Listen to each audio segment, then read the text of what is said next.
사랑 기뻐하도다. 하늘 아버지의 이름 거룩거룩하도다. 세상 사람 찬양하자. 거룩하신 하나님께 할렐루야 할렐루야 할렐루야 아멘. 하나님의 나라 번세 영원토록 있도다. 하나님의 영광 나라 거룩거룩하도다. 하늘 보좌 계신 주님 세상 주관하시도다. 할렐루야 할렐루야 할렐루야 아멘.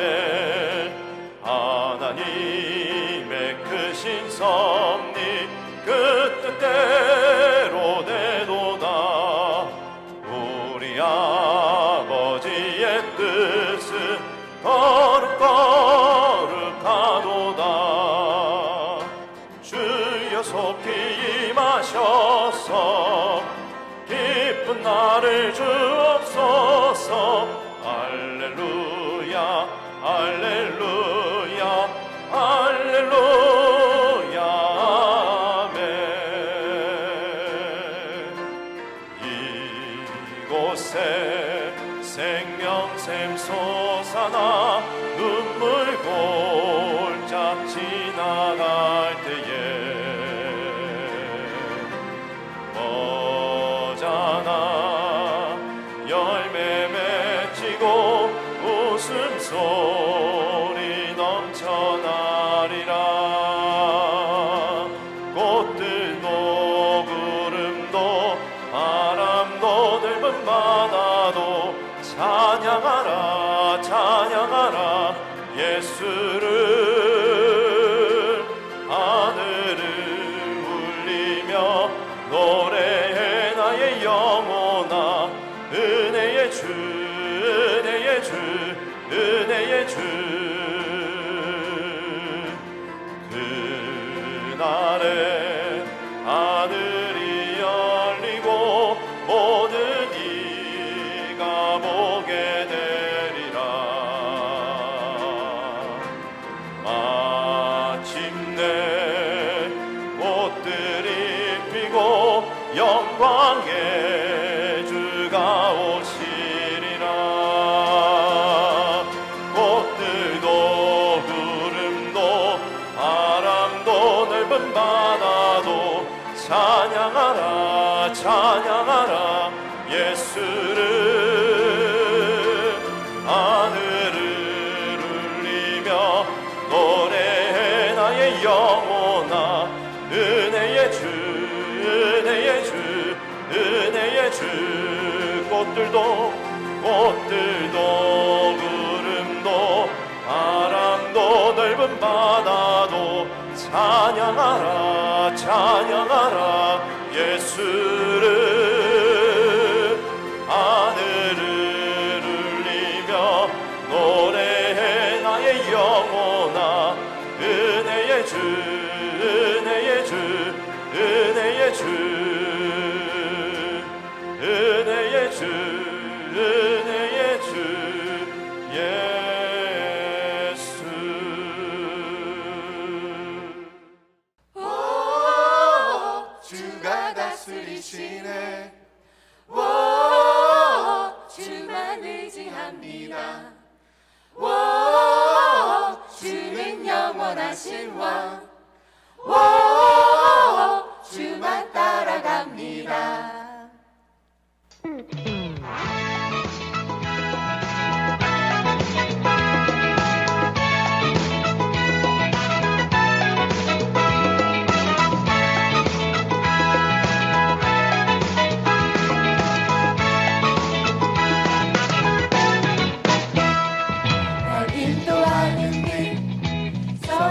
목자 하나님 나의 구원 나의 견고한 반석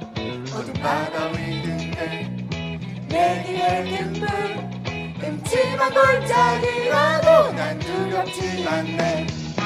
오, 주가 다스리시네. 오, 주만 의지합니다.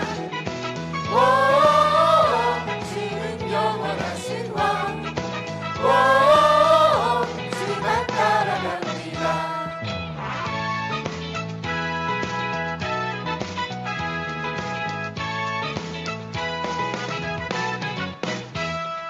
날 인도하는 빛 선하신 목자 말란 나의 구원 나의 견고한 반석 어둠 바다 위인데 내 길의 등불 음침한 골짜기라도 난 두렵지 않네. 오, 주가 다스리시네.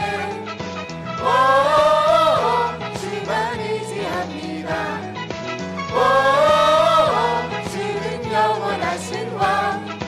오, 주만 따라갑니다.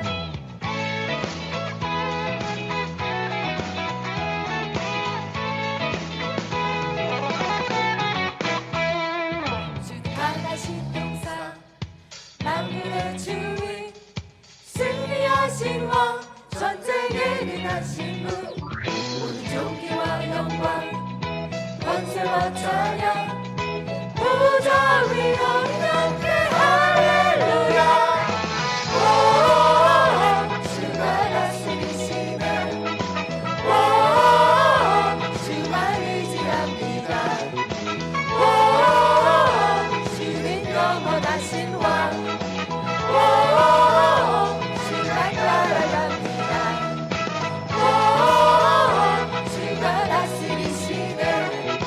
오, 주만 의지합니다. 오, 주는 영원하신 왕. 오, 주만 따라갑니다. 저희 교회가 자랑하는 안드레 교구입니다. 찬양 축제에 대한 리허설은 아니겠죠. 뭐 거의 찬양 축제 바로 나가도 될 정도로 아주 좋은 찬양해 주셨습니다. 너무 감사합니다. 우리 계속해서 월식 과이서 찬양으로 영광을 올려주시기 바랍니다.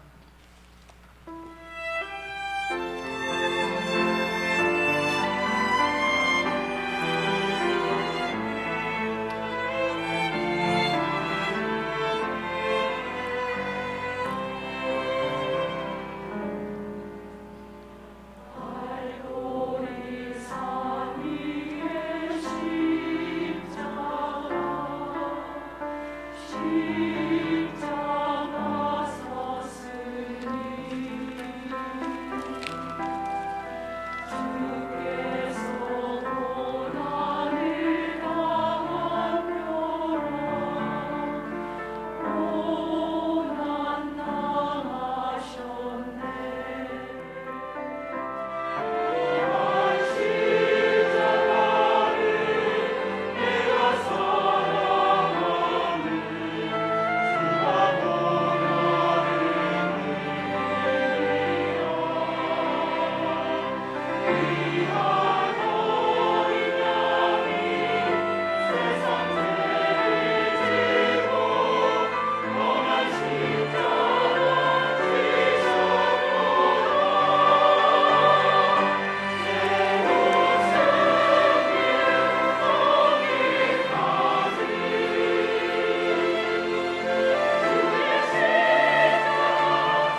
하나님 말씀 사무엘상 15장 10절에서 23절까지 있는 말씀을 다 함께 찾겠습니다. 사무엘상 15장 10절에서 23절입니다.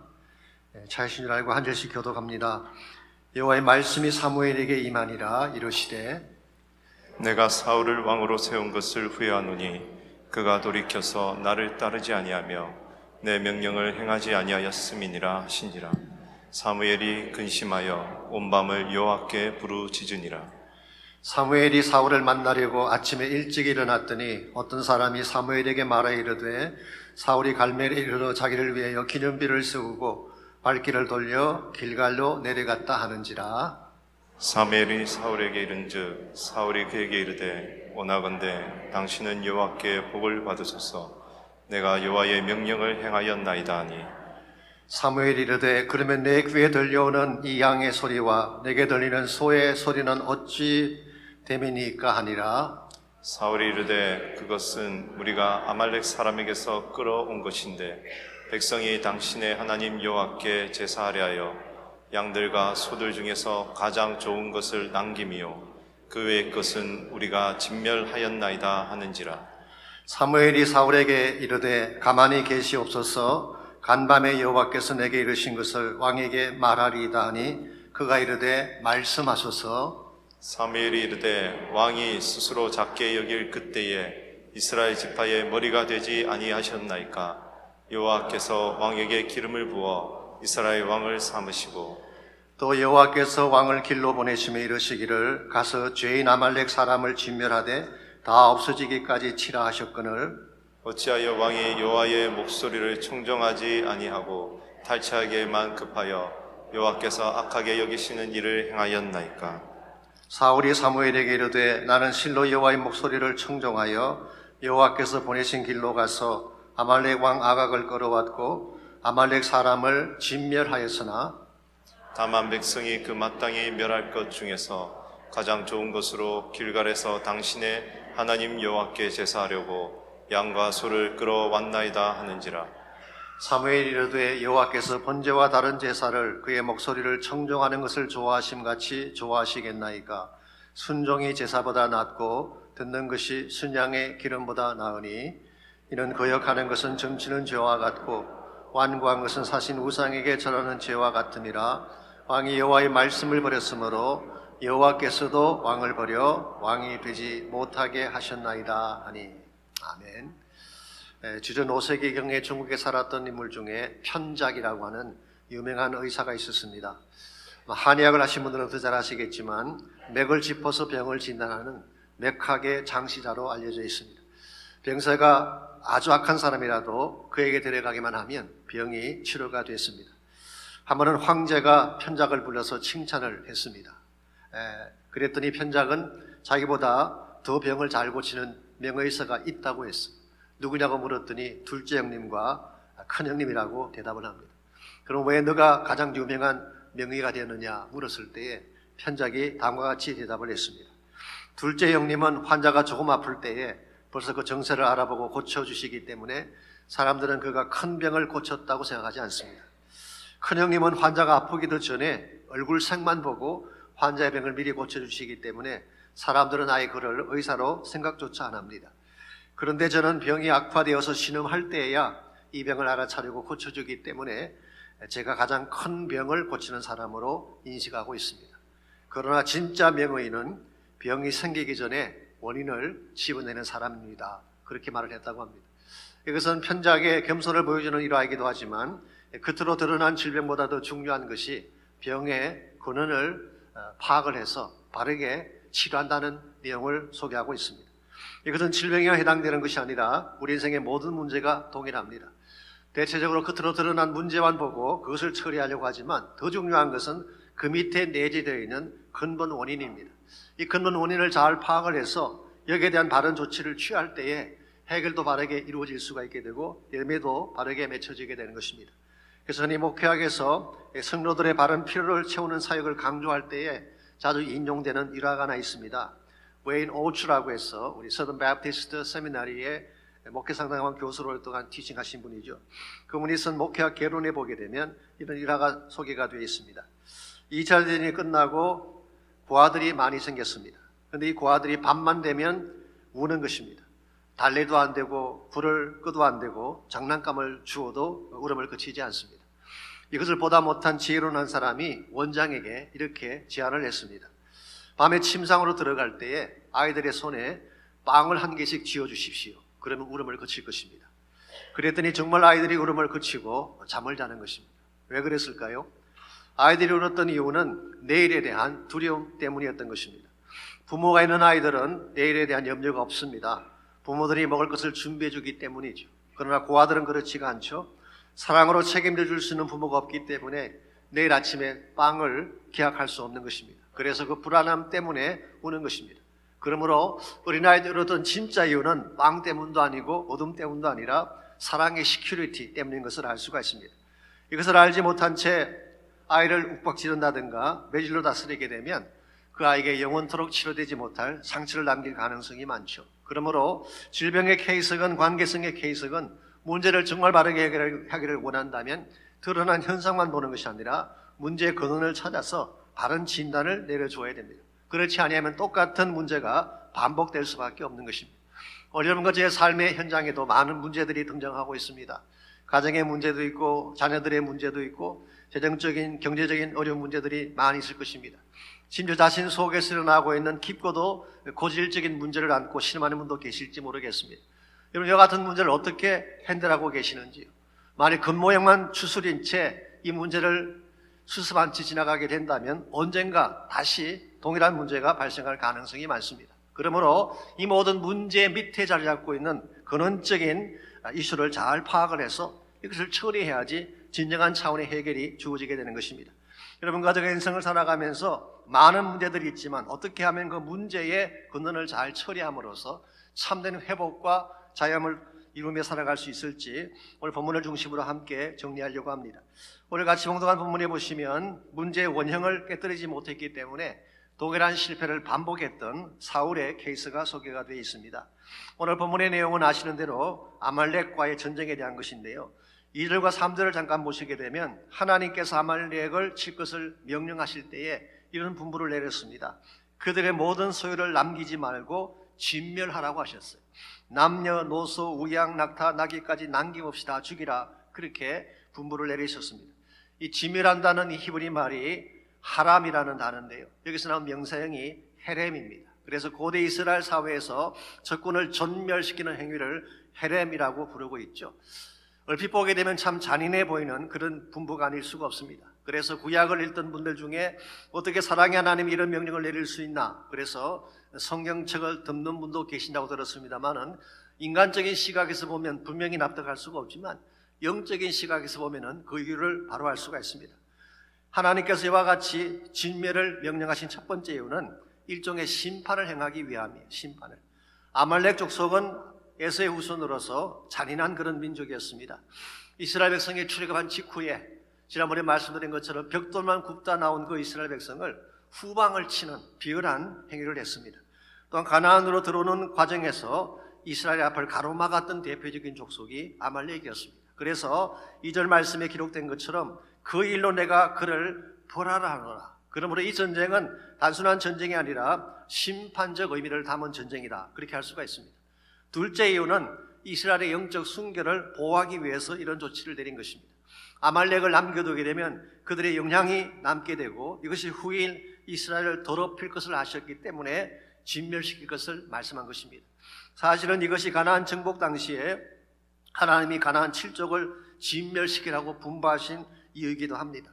그런데 이스라엘이 어떻게 했습니까? 진멸시키지 않고 가나안 족속들을 남겨두었죠. 왜 그러는지 아십니까? 마음이 넓고 아량이 많아서 아닙니다. 실제로는 이스라엘 자손들 가운데는 은근히 가나안 문화를 좋아하는 사람들이 있었기 때문에 지난 40년 동안 광야를 거쳐왔던 이 사람들이 화려한 가나안 문화를 보는 순간 그 가나안 문화에 마음이 끌린 것입니다. 그래서 그들을 남겨둔 거예요. 그 결과 이것이 이스라엘 민족에게 가시가 되어서 끝까지 그들을 찌르는 가시가 되었고 결과적으로 이것 때문에 이스라엘이 패망하고 말지 않았습니까? 그러므로 죄라고 하는 것은 철저하게 처리해야지 남겨두면 안 되는 것입니다. 남겨두면 결국 그것이 우리를 무너뜨리는 것입니다. 암을 치료하는 의사분이 어떻게 하십니까? 수술을 할 때에 암덩어리를 본 후에 전부 다 자르지 않고 조금 남겼다가 다음에 자르자, 그런 의사가 계신가요? 혹시 그런 분이 계신다면 라이센스 반납해야 될 것입니다. 정말 진정한 의사라면 그렇게 하지 않습니다. 지나칠 정도로 어그레시브하게 그 부위를 잘라내죠. 왜 그렇게 합니까? 홀이라도 남겨두게 되면 이것이 결국 사람을 죽인다는 것을 알기 때문이죠. 오늘 하나님께서 이런 명령을 내린 것은 이와 같이 이스라엘 민족을 살게 하기 위한 조치인데, 사울은 어떻게 했나요? 9절 말씀 보겠습니다. 사울과 백성이 아각은 아말렉 왕입니다. 그의 양과 소의 가장 좋은 것 또는 기름진 것과 어린 양과 모든 것을 남기고 그랬어요. 다 진멸하지 않고 남기고, 진멸하기를 즐겨하지 아니하고 가치 없고 하찮은 것들만 진멸했다고 했습니다.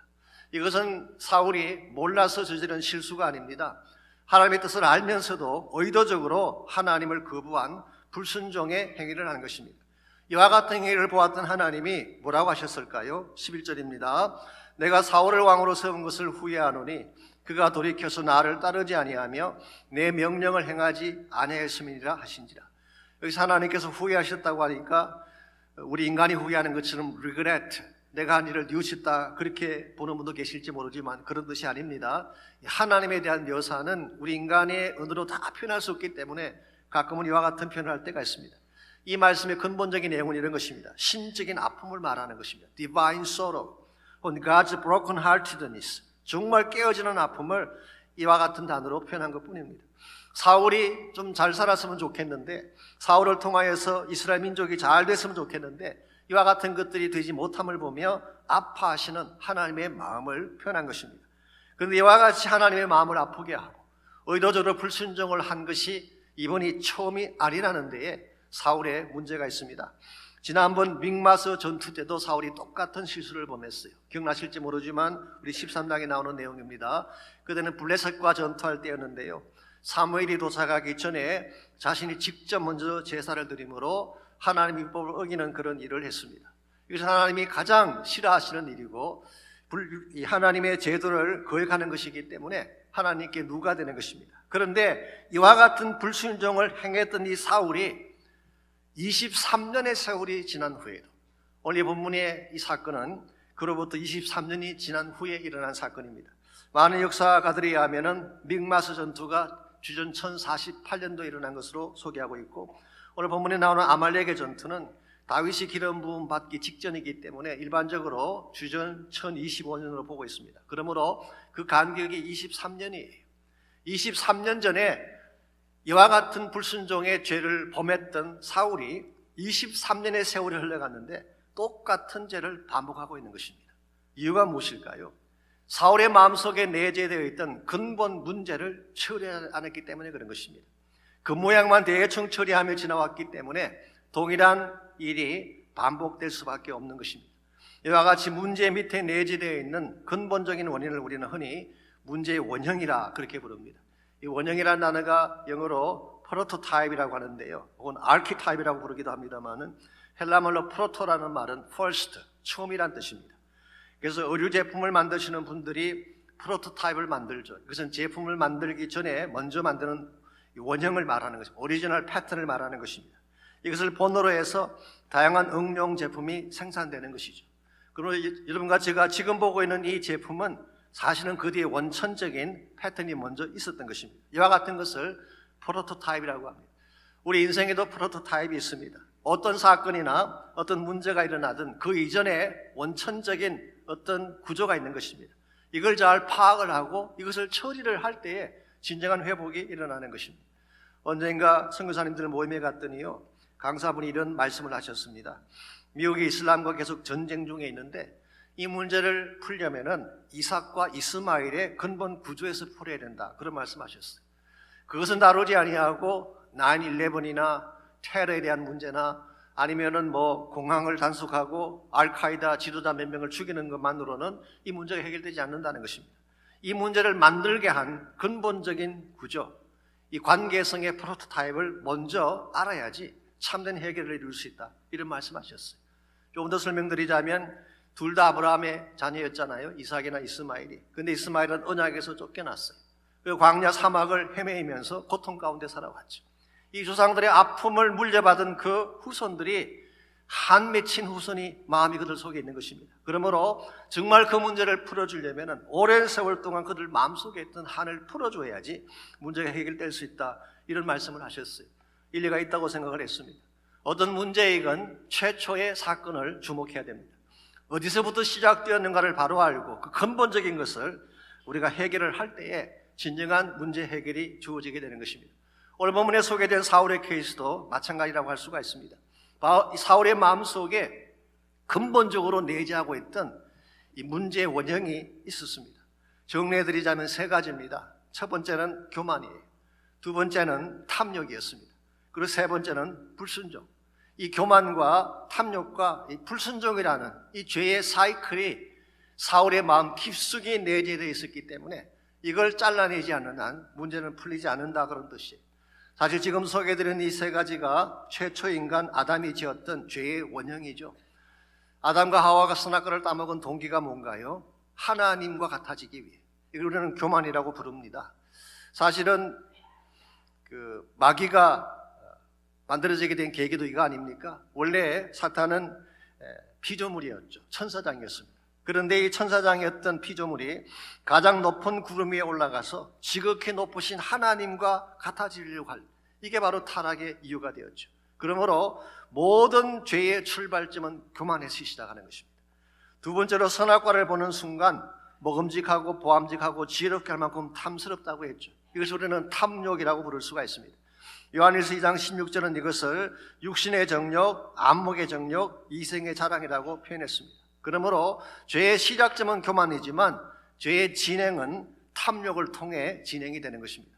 그리고 마지막 세 번째로 이와 같은 결과가 뭔가요? 선악과를 따먹었죠. 이것을 우리가 불순종이라고 합니다. 하지 말라고 하는 일을 행한 것을 불순종이라고 하는 것이죠. 그러므로 모든 죄는 이와 같은 패턴을 통해서 전개되고 이루어지는 것입니다. 오늘 본문에 소개된 사울의 삶 속에도 이 죄악의 사이클, 교만과 탐욕과 불순종이 계속 존재했기 때문에 그런 결과적으로 파멸로 떨어지게 되고 그의 생애가 명예롭지 못하게 끝나게 된 것입니다.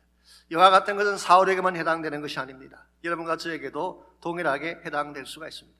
우리가 만일 교만한 마음을 가지고 말씀을 떠나서 탐욕을 따라 살게 되면 궁극적으로 죄를 짓게 돼 있고, 죄를 지었게 되면 우리는 하나님의 은혜로부터 멀어지게 되고 결과적으로 파멸로 가게 되는 것입니다. 그러므로 우리가 이 죄라고 하는 문제, 우리 심령 속에 내재하고 있는 근본 문제를 바르게 잘 처리하고 해결하려면 이와 같은 패턴들을 어떻게든 끊어버려야 되는, 이것을 깨뜨려야 되는 우리의 결단과 헌신이 필요합니다. 우리가 어떻게 할 때 우리 삶을 계속 죄악으로 몰아넣는 이 문제의 원형을 깨뜨리고 하나님께서 기뻐하시는 바른 삶으로 나아갈 수 있을지 오늘 본문에 소개된 사울의 케이스를 통하여서 이 문제의 원형을 깨뜨리는 몇 가지 비결에 대해서 함께 정리하려고 합니다. 첫 번째로 문제의 원형을 깨뜨리고 참 회복을 향해 나가려면 자아의 벽을 깨뜨려야 돼요. 자신의 벽을 깨뜨리지 않으면 절대로 하나님의 은혜 앞으로 나아갈 수가 없습니다. 여러분께서 사울의 모습을 보시게 되면요, 사실상 성경에 묘사된 사울이 그렇게 나쁜 사람처럼 보이진 않습니다. 얼핏 보면 겸손한 사람처럼 볼 수도 있어요. 아버지의 분부에 순종해서 사흘길을 암나기를 찾으러 다닌 것을 보면 효성이 지극한 좋은 아들이지 않습니까? 또한 그가 왕으로 뽑혔을 때, 제비에 뽑혔을 때에 짐사의 몸을 숨겼어요. 자신을 드러내지 않고 뒤로 숨는 모습 보면 겸손한 사람처럼 볼 수가 있습니다. 그런데 외형은 이와 같이 겸손한 척했지만 정작 그의 마음 깊은 곳에는 교만이라는 자아식이 있었어요.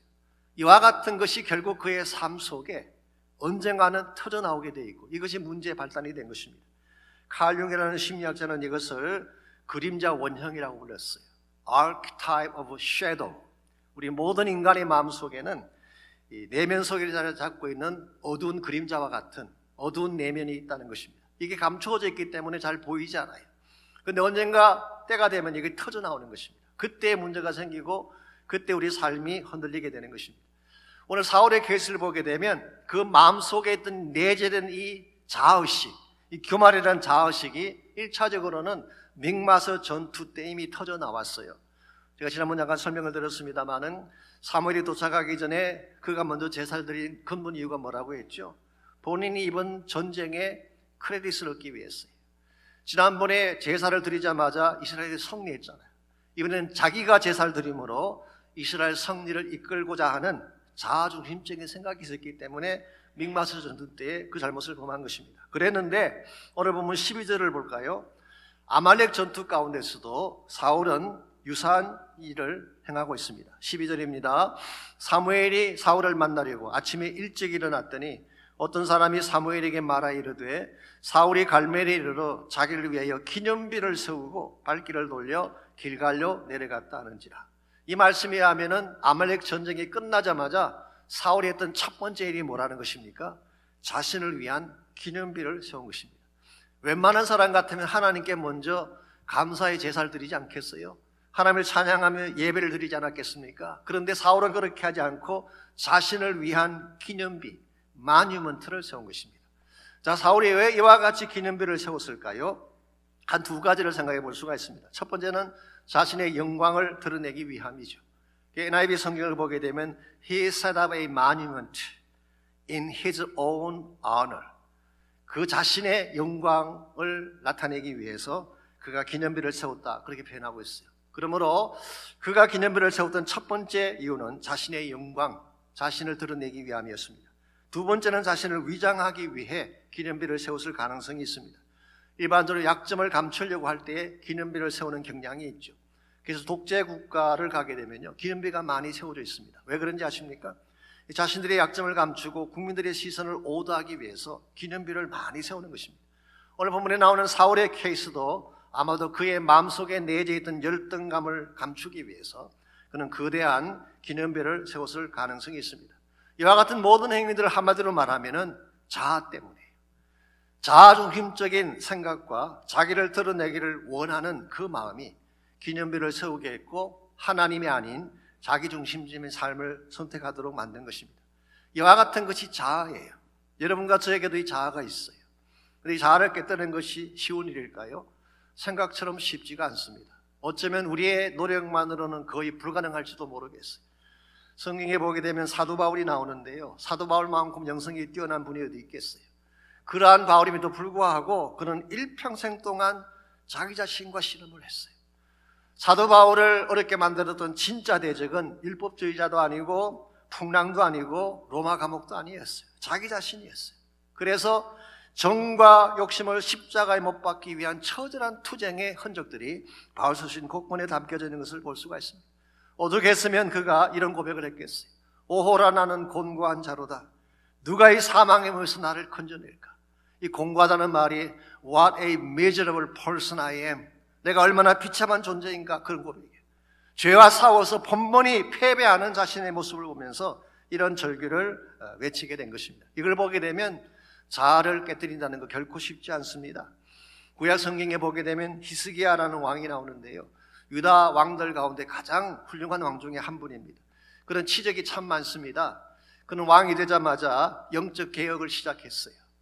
성전을 다시 열고 제사를 다시 시작하고 우상들을 다 척결하고 사상들을 폐지시키는 그야말로 영적인 레볼루션을 일으켰어요. 굉장한 업적이죠. 뿐만 아니라 지금까지 행해지지 못했던 유월절을 전국적으로 선포를 하고 남과 북에 있는 모든 민족들을 함께 모으는 화합의 정치를 했습니다.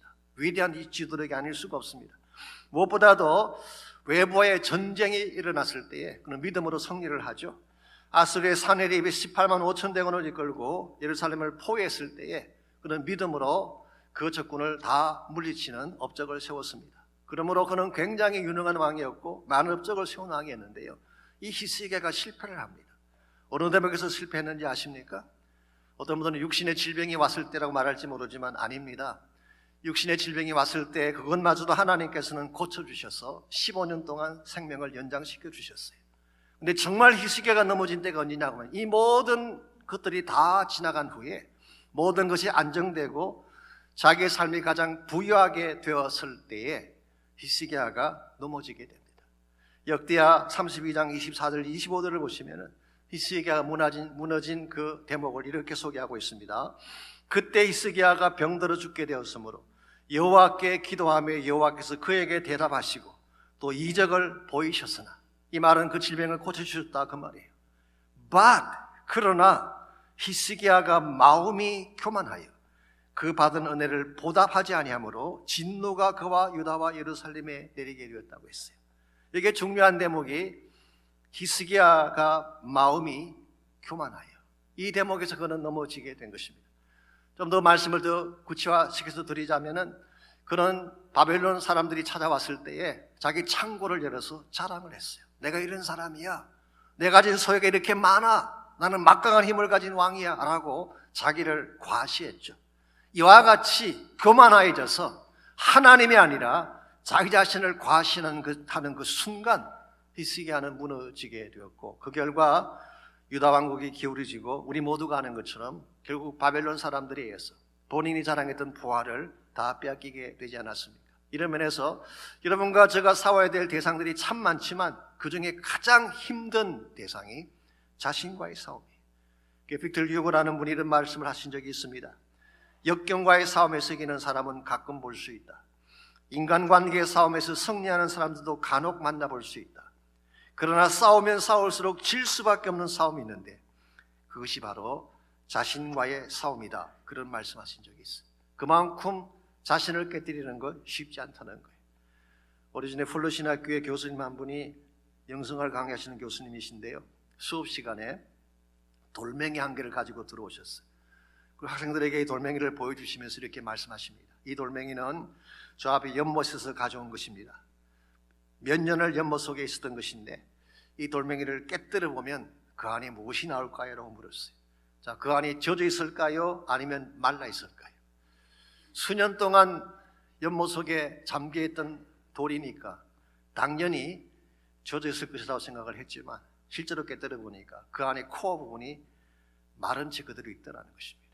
이와 같은 것이 우리 자아다라는 말씀하셨어요. 절대로 쉽지 아니합니다.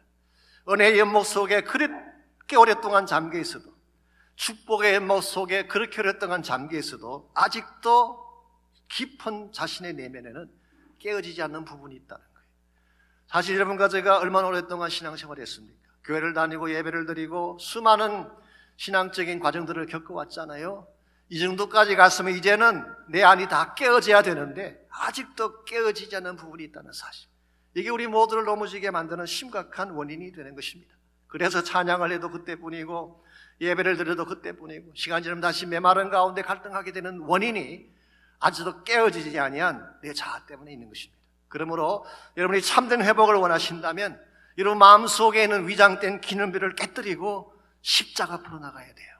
나의 힘으로 깰 수가 없습니다. 예수의 보혈의 능력만이 나를 붙잡고 있는 죄악의 체인을 끊을 수 있는 유일한 힘이에요. 그리고 하나님 앞에 나의 모든 것들을 토해내며 그것이 나의 교만한 자아든지 열등감이든지 상처든지 선불이든지 십자가 앞에 나의 자아를 다 토해내고 하나님의 은혜를 구하게 되면 성령께서 우리의 결박을 깨뜨려 주시고 우리를 새롭게 만들어 주시는 것입니다. 나의 자아가 깨어지지 아니하면 아무리 하나님이 큰 은혜를 준비하셔도 은혜를 받을 수가 없어요. 오늘 아침에 오신 여러분들 가운데 혹시라도 자아 때문에 힘들어하는 분이 계신다면 십자가 앞에 꼭 나오시고 성령의 능력을 통해 자아가 깨어지는 축복이 있기를 바랍니다. 자, 두 번째로 우리가 문제의 원형을 깨뜨리려면 말씀의 나침판을 따라서 살아야 됩니다. 내 자아를 깨뜨린 후에는 말씀 받고 말씀 따라 살아야지 건강한 삶을 회복할 수 있다 그런 뜻입니다. 19절 말씀 보시게 되면 사울을 무너뜨렸던 두 번째 원천적인 문제가 소개가 되어 있습니다. 19절입니다. 어찌하여 왕이 여호와의 목소리를 청종하지 아니하고 탈취하기에만 급하여 여호와께서 악하게 여기시는 일을 행하였나이까. 여기 탈취하기에만 급하다는 표현이 The Good News Bible을 보게 되면 rush to grab the loot, 루트라고 하는 것은 탈취품을 말합니다.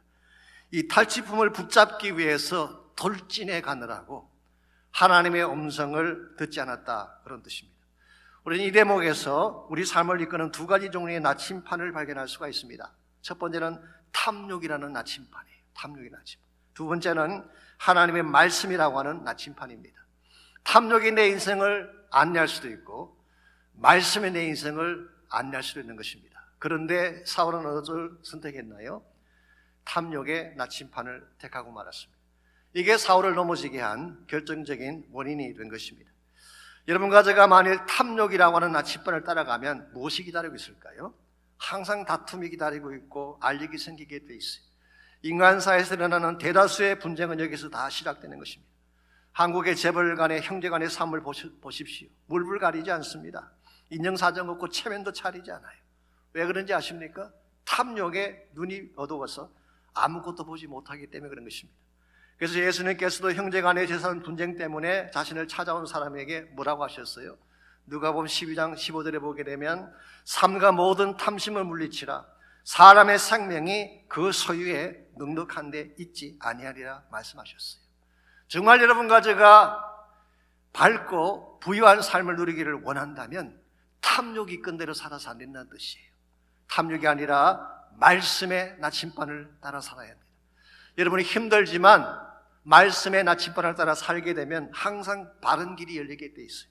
부끄럽고 누추한 길이 아니라 정도를 따라 떳떳하게 살게 되는 것입니다. 또한 그 길을 따라가는 것이 가장 안전합니다. 말씀대로 살면 빼앗기거나 상실하는 경우가 없습니다. 무엇보다 말씀의 나침반을 따라가게 되면 언제나 그 결말이 베스트가 되는 것입니다. 사람들의 보기에는 좀 돌아가는 것처럼 보이고 느리게 가는 것처럼 보일지라도 말씀의 나침반을 따라 살았을 때 언제나 최상의 열매가 맺혀지게 되는 것입니다. 그러므로 사실 혼란한 시대를 우리가 살아가고 있죠. 수많은 소리가 들리는 시대를 살아가고 있습니다. TV나 인터넷이나 유튜브나 이렇게 여러분께서 보시는 많은 매스컴들을 보십시오. 얼마나 많은 소리들이 들려오고 있습니까? 우리를 혼란하게 만들고 혼돈스럽게 만들고 심지어는 우리를 낙심 속에 빠뜨리는 가짜 뉴스들도 많이 들려오고 있습니다. 이와 같이 혼란한 때에 우리가 좌로나 우로나 치우치지 아니하고 바른 선택을 하려면 뭐가 필요할까요? 하나님 말씀의 나침반이 필요한 것입니다. 그럼 여러분과 제가 정말 바르게 살기를 원한다면 하나님 말씀에 집중을 하시고 말씀이 나를 이끄는 대로 순종하며 살아가시기를 바랍니다. 특별히 인생의 앞길이 힘들고 어두운 때일수록 말씀의 등불을 손에 들고 주님과 함께 걸어가야지 바른 길을 걸어갈 수가 있게 되고 결과적으로 최선의 삶을 누릴 수 있게 되는 것입니다. 이와 같이 우리가 우리 인생을 찾아오는 수많은 문제가 있지만 그 문제의 원형을 깨뜨리고 참된 바른 삶을 살기를 원한다면 1차적으로는 내 자아를 깨뜨려야 돼요. 깨어지기 쉽지 아니하지만 말씀 안에서 십자가의 능력으로 성령의 권세로 내 자아를 깨뜨리는 과정이 필요합니다. 두 번째는 말씀이 끄는 대로 살아가야지 언제나 인생의 정답이 나오는 것입니다. 마지막 세 번째로 정말 우리가 내 자아를 깨뜨리고 말씀을 받았으면 이제는 온전한 순종을 드려야 되는 것입니다. 그냥 순종이 아니라 온전한 순종입니다. 오늘 본문을 보시게 되면요, 사도 사울이 100% 불순종한 건 아니에요. 어느 정도까지는 순종한 면도 있습니다. 그래서 20절과 21절을 보겠습니다. 사울이 사무엘에게 이르되 나는 실로 여호와의 목소리를 청종하여 여호와께서 보내신 길로 가서 아말렉 왕 아각을 끌어왔고 아말렉 사람들을 진멸하였으나 다만 백성이 그 마땅한 멸할 것 중에서 가장 좋은 것으로 길갈에서 당신의 하나님 여호와께 제사하려고 양과 소를 끌어왔나이다 하는지라. 이 말씀에 의하면은 사울은 자기 나름대로 순종했다고 항변을 하고 있습니다. 하나님께서 가라고 하니까 갔다는 거예요. 그리고 진멸하라고 하니까 아말렉을 치고 진멸을 시킨 것입니다. 그러므로 어떤 의미에서는 하나님 말씀을 순종했다고 그는 고백하고 있습니다. 그런데 이 순종이 진정한 순종일까요? 얼핏 보면 순종처럼 보이지만 이 순종은 온전한 순종이 아니었습니다. 이 사울의 순종은 세 가지 특징을 가지고 있어요. 첫 번째가 external, 외적인 것입니다. 그가 아말렉을 치기 위해 간 것, 이것을 보게 되면 분명히 순종한 것처럼 보이죠. 그러나 그것은 외적인 차원의 순종이었지 진정한 순종은 아니었어요. 무늬만 그럴듯한 순종이었어요. 두 번째 특징이 partial하다는 것입니다. 부분적이라는 것입니다. 아말렉의 그 군사들과 또 그 소나 양을 치지 않은 건 아니에요. 근데 다 진멸시키진 않았어요. 그러니까 전체를 다 순종하지 않았지만 부분적으로 순종을 했어요. partial한 것입니다. 세 번째로 그의 순종은 일시적인 것이었습니다. temporary한 것이었습니다. 아마도 처음에는 하나님 말씀대로 하려고 갔는지 모르겠어요. 그러다가 막상 전리품을 보는 순간 탐심이 생겨서 중간에 그 순종을 포기한 것입니다. 이와 같이 엑스터널한, 그리고 파셜한, 그리고 템포러리한 이와 같은 순종은 온전한 순종이 아닙니다. 여러분 그런 말 아십니까? 거의 다 맞는 것은 틀린 것이다. 거의 다 맞는 것은 틀린 거예요. 오늘 본문에서 거의 순종한 것은 실제로는 불순종한 것입니다. 하나님께서 정말 기뻐하시는 순종은 어떤 것인지 아십니까? 나의 진심이 담겨야 돼요. 부족하지만 나의 진심을 담은 wholehearted, 나의 전심을 다 담은 순종을 원했어요. 내 가슴으로부터 우러나오는 순종을 원했어요. 내가 율법이나 의무감 때문이 아니라 하나님에 대한 사랑 때문에 나의 전심을 다 쏟아드리는 순종, 이걸 하나님께서는 기뻐 받으시기를 원하시고 이 순종을 기대하고 계시는 것입니다. 그래서 22절 말씀 보시게 되면 아마 오늘 본문의 가장 중요한 말씀 중에 하나인지 모르겠어요. 사무엘이 이르되 여호와께서 번제와 다른 제사를 그의 목소리에 청종하는 것을 좋아하심같이 좋아하시게나이까. 순종이 제사보다 낫고 듣는 것이 순양의 기름보다 낫습니다. 이 순종이 제사보다 낫다, 아마 구약 성경 전체에서 가장 유명한 말씀 중에 하나일 것입니다. 그런데 이 말씀이 제사가 필요 없다는 말씀일까요? 온 재물을 가져오지 말라 그런 뜻일까요?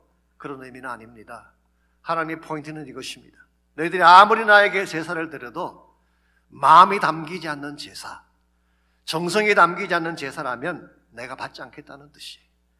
외적인 형태를 갖춘 제사나 형식적인 예배보다도 진심이 담긴 예배를 하나님 원하고 계세요.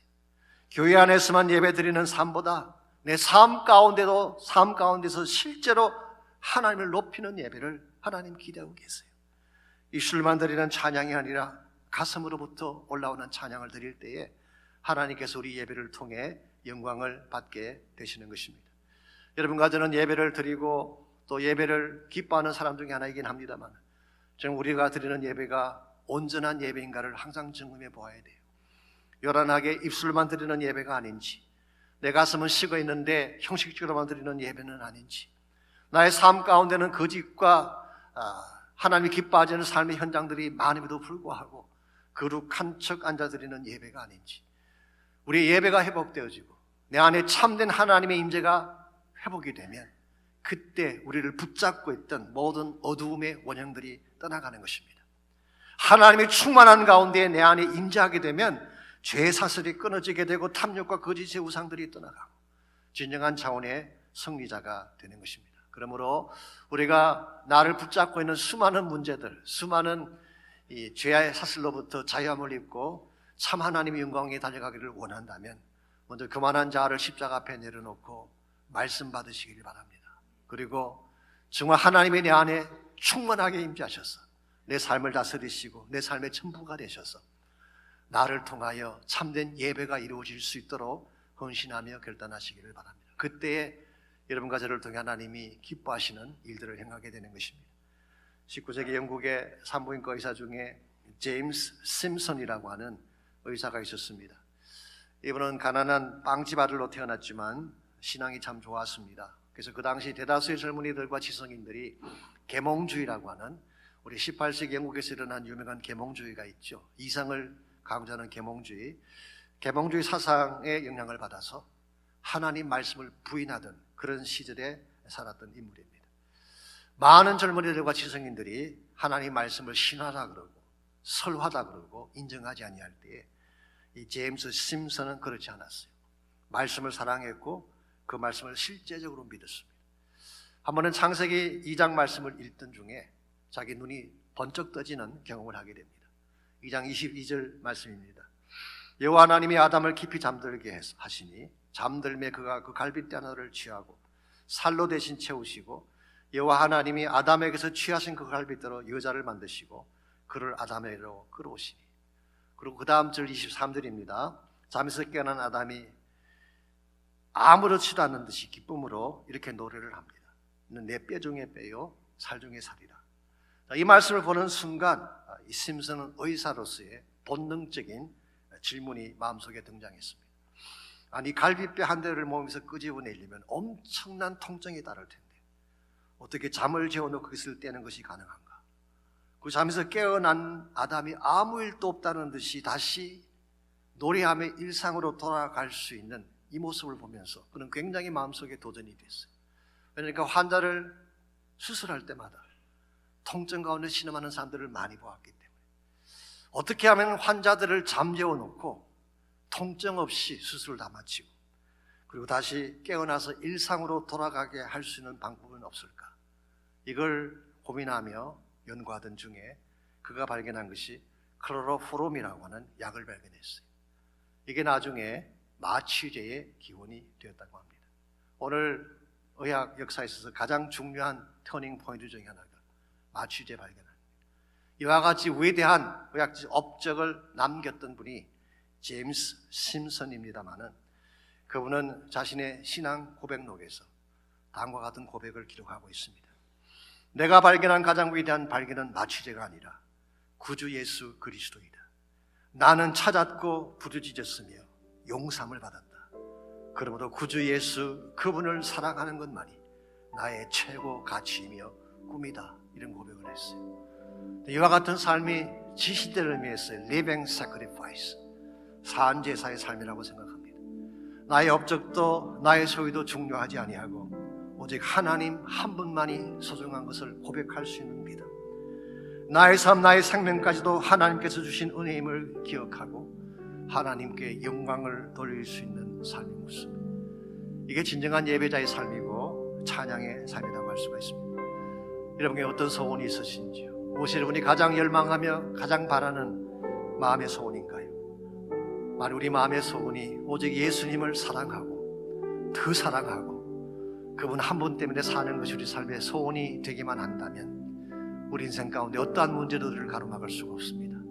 어떠한 죄악의 체인도 우리를 묶을 수가 없어요. 우린 자유케 될 수 있고 회복될 수 있고 더 큰 영광을 향해 살아갈 수가 있습니다.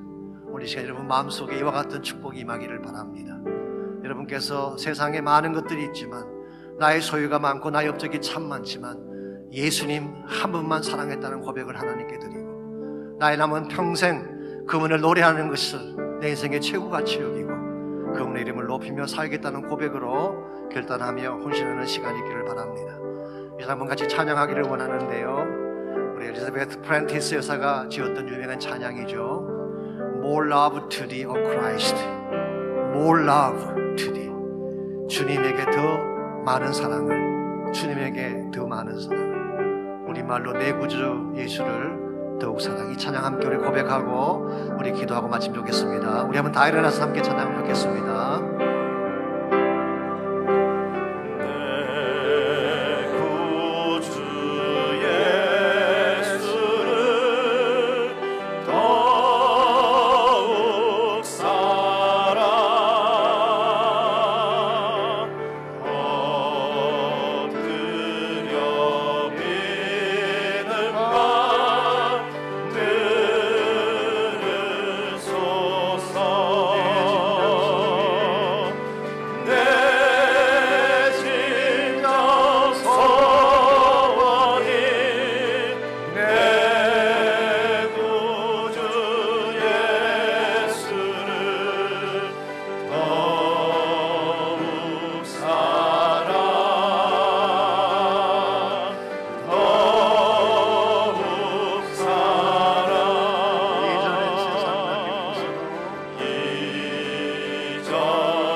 사랑합니다. 아주 많이요. 사랑합니다. 나의 예수님. 사랑합니다. 그것뿐이에요. 이제는 우리 구주 예수 그리스도의 은혜와 하나님 아버지의 무한하신 사랑과 성령님의 충만한 임재하심이 예배를 마치고 돌아가는 모든 사랑하는 주의 백성 한 분 한 분에게 가정과 삶의 터전과 자녀들과 자손들 위해 이제로부터 항상 함께하여 주시기를 예수 그리스도의 이름으로 간절히 축원하옵나이다.